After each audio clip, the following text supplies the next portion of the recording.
Hello hello नमस्ते सम्पूर्णलाई मेरो mini भ्लगमा यहाँहरूलाई हार्दिक स्वागत गर्न चाहन्छु।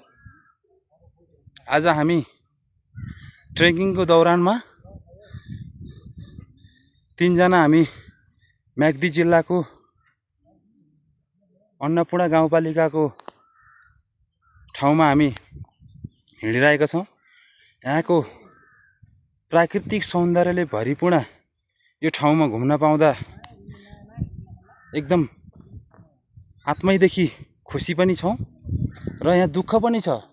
कसरी दुःख छ भने यो प्राकृतिक रूपमा एकदम प्राकृतिक सौन्दर्यले त भरिपूर्ण छ, हरियाली छ। वसन्त ऋतुको यस समयमा जतासुकै हरियाली छ। यहाँ अहिले भनेको धान रोपाइँको अवस्था, यस समयमा जतासुकै हेऱ्यो हरियाली छ।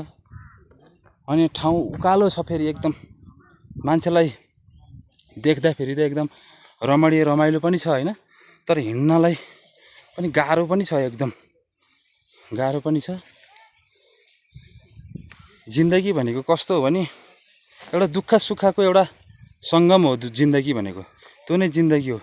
जिन्दगीमा यस्ता सङ्घर्ष, दुःख, पीडाहरू धेरै नै आउँछन्, तर त्यसलाई कसरी सामना गर्ने भन्ने कुरा चाहिँ आफूमा डिपेन्ड हुने कुरा हो हैन।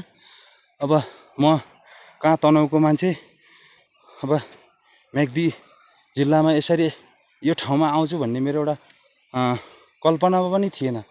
त्यो कल्पनामा पनि नभएको कुरालाई आज वास्तविक जीवनमा भोग्नु पाउँदा एकदम के लाग्छ, खुसी पनि लाग्छ, एकदम खुसी लागेको छ हैन। यो म्याग्दी जिल्ला एकदम रमणीय पनि छ। यहाँ यो पर्यटकीय स्थल पनि हो, यहाँ पर्यटकीय स्थल पनि हो, डाँडाकाँडा छन् यहाँ।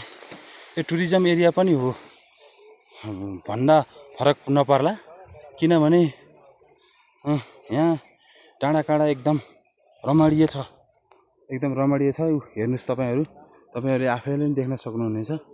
तर दुर्गम छ है, फेरि एकदम दुर्गम पनि छ।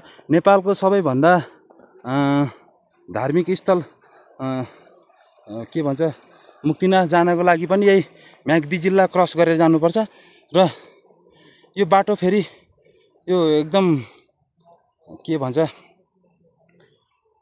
यो बाटो चाहिँ एकदम कठिन छ कि एकदम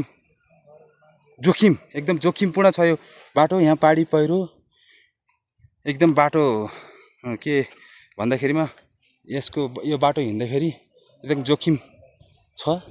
अस्ति पनि गाडी एक्सिडेन्टहरू भइरहने, माथिबाट अब बर्सातको समयमा अब बाढी पहिरो जाने, माथिबाट ढुङ्गाहरू पल्टिनेले गर्दाखेरि एकदम हिँड्नलाई पनि एकदम के छ भन्दा जोखिम छ हैन, हिँड्नलाई जोखिम छ। ठाउँ रमाइलो छ, फेरि ठाउँ यस्तो हेर्नुहोस्, स्वच्छ सरर हरियाली जतासुकै हेर्नुहोस् त, डाँडाहरू उच्च डाँडा काँडाहरू छन्।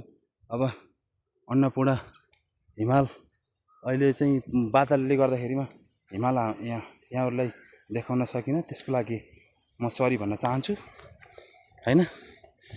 हामी यसरी नै जिन्दगीमा दुःख त भइ नै हाल्छ, तर हरेक ठाउँ घुम्न पाइएको छ, त्यसमा एकदम खुसी पनि लाग्छ हैन। त्यो के भन्दाखेरिमा जिन्दगीमा यस्ता दुःख पीडाहरू धेरै आउँछन्, सङ्घर्ष धेरै गर्नुपर्छ जिन्दगीमा। छोरा मान्छे भने पछाडि जिन्दगीमा सङ्घर्ष धेरै गर्नुपर्छ हैन। हामी अहिले हिँड्दैछौँ है त, हामी यसको सर्ट बुक अहिले एकछिन पछाडि हामी यसको फेरि अर्को भिडियोमा भेटौँला। हस्त, नमस्ते।